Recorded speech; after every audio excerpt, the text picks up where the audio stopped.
Оборотта да обычно. Ал арам жакка деле айланып кете берет. Сүткорлукка берилип кетиши мүмкүн. Bir адам арак сатып атса, арак сатуу бизнесине кетип калышы мүмкүн башкасына. Бирок исламскийге көрсөңүз, шоты отдельный болгондуктан исламский жактагылар эч качан неге колдонулбайт? Арам жагына колдонулбайт. Кайра эле мурабахага колдонот. Азыр көп адам билбей М+бу не ошону колдонуп атат. Ал таза сүткорлук. Ошол таза харам да. Таза харам ал. Ошол М-банкбы, же Айыл банкбы, же РСК банкбы айырмасы жок. Кимисинде исламский терезеси бар боло турган болсо, карточкаларыңыздарды именно исламскийге өткөрүңүздөр. Телефонуңуздардагы исламскийге өткөрүңүздөр. Неге? Атайын азыр карточкалар чыгып атат. Исламский аслында мусулманча деп. Ошон үчүн сиздерден сураныч, ар бириңиздерде мисалга М-банк бар. Мына ошол М-банкка киргениңиздерде жөнөкөй эле бир-эки эле шаг, мисал, азыр мен кыскача эле айтайын, кыскача. Главныйга киргениңиздерде сиздердин атыңыздар турат мына. Мисалы менин атым турат. Ошол жерге кирсеңиз биринчи эле тип банкинга деп турат мына.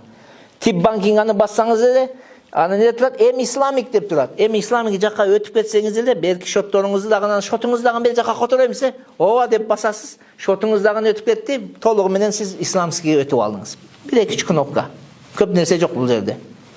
Түшүнүктүү эле иншалла. Өтө маанилүү нерсе бар да.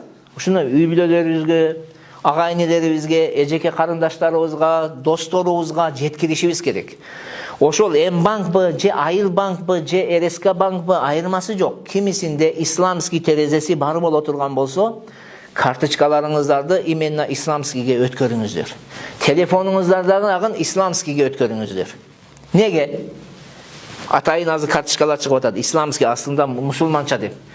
Неге? Биринчиси, азыр көп адам билбей М+бу не ошону колдонуп атат. Ал таза сүткорлук. Таза сүткорлук, ошону карз алып иштетип атат. Ал таза сүткорлук ал. Түшүнүктүүбү? Сиздер аны байкабайсыздар, анын эрежелерин биз жакшыраак билебиз. Аны жерде сөз узарып кетет. Ал болбойт. Экинчиден ошондой онлайн кредит деген бар. Жаш жигиттер көпчүлүгү билбей калышы мүмкүн. Мисалга атасынын телефонун алып ойноп жатып, басып бир-эки жолу басса эле кредитти алып алган болушу мүмкүн. Анан бир карасаңыз эле сиз эмне болуп калгансыз? Карыздап калгансыз, акчаңыз толтура карыз болуп калгансыз да бул жактан. Ал онлайн кредит, харам ал. Көрдүңүздөр, М-банкта ошондой нерселер бар да. Жанагы традицион нерседе. Исламскийге өтсөңүз, ошондой нерселер сизге не болбойт, сунушталбайт. Жок, ошол нерсе. Бир. Экинчиден, дагы бир маанилүү нерсе, начисление деген сөз бар. Начисление за остатку деген сөз бар.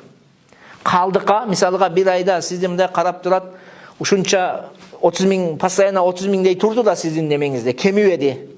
Анан 0,005 ушунча пайыз сизге акча түшөт. Ошол таза харам да. Таза харам ал. Бонус эмес, ал бонус сиз товар сатып алганыңызда түшөт го, ал эмес. Бул сиздин картаңызда калгандыгы үчүн, акча калгандыгы үчүн сизге тияктан акча түшөт. Кошумча.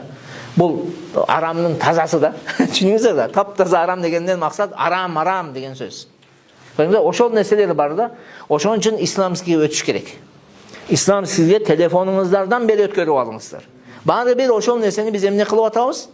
Колдонуп атабыз. Исламскийге өтсөңүздөр, исламскийде кадимкидей ошол процесстер бар. Сиз төлөөлөр бар го, сизде бар. Магазинге барып ошо менен төлөө бересиз. Базарларда төлөө бересиз. Бири-бириңиздерге акча которо бересиз. Болгону арам нерселер сизге берилбейт. Ал өтсө болот.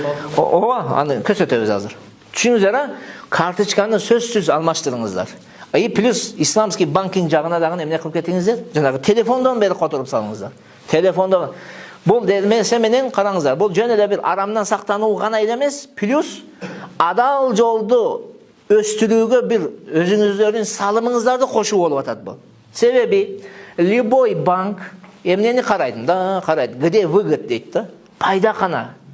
Туурабы? Балар бизнесмен ислам көзү менен карабайт ал бизнесмен. Ненин көзү менен карайт?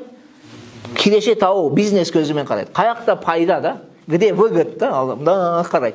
Эми турат да. Ал жерде исламский счет менен, мисал М-банкта исламский счет менен неме кредит счету бар го, өзүнчө. Экөө бири-бирине аралашпайт. Счеттор өзүнчө. Мында карайт. Исламский тарабында акча не түшүп атат? Көбүрөөк түшүп атат. Традиционкада акча не болуп кетти? Азайып кетти. Исламский выгод экенде де балким келечекте Кудай Таала ошол кишини толугу менен исламскийге өткөрүп коет. Толук ислам каржылоо болот. Ошого мына жерде отургандар биз өзүбүздүн салымыбызды кошкон кишилерден болуп калабыз да. Бул бир сонун нерсе да туурабы? Адамдарды арамдан сактап калдык. Адал нерсе элге эмне болуп жатат? Сунушталып жатат. Анан тиги традиционкадагы акчалар билесиздер, алар оборотто да обычно. Ал арам жакка деле айланып кете берет. Сүткорлукка берилип кетиши мүмкүн. Бир адам арак сатып атса, арак сатуу бизнесине кетип калышы мүмкүн башкасына. Бирок исламскийге көрсөңүз, шоты отдельный болгондуктан исламский жактагылар эч качан неге колдонулбайт?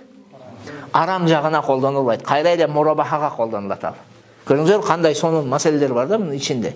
Ошон үчүн сиздерден сураныч, ар бириңиздерде мисалга М-банк бар. Мына ошол М-банкка киргениңиздерде жөнөкөй эле бир-эки эле шаг, мисал, азыр мен кыскача эле айтайын, кыскача. Главныйга киргениңиздерде сиздердин атыңыздар турат мына. Мисалы менин атым турат. Ошол жерге кирсеңиз биринчи эле тип банкинга деп турат мына.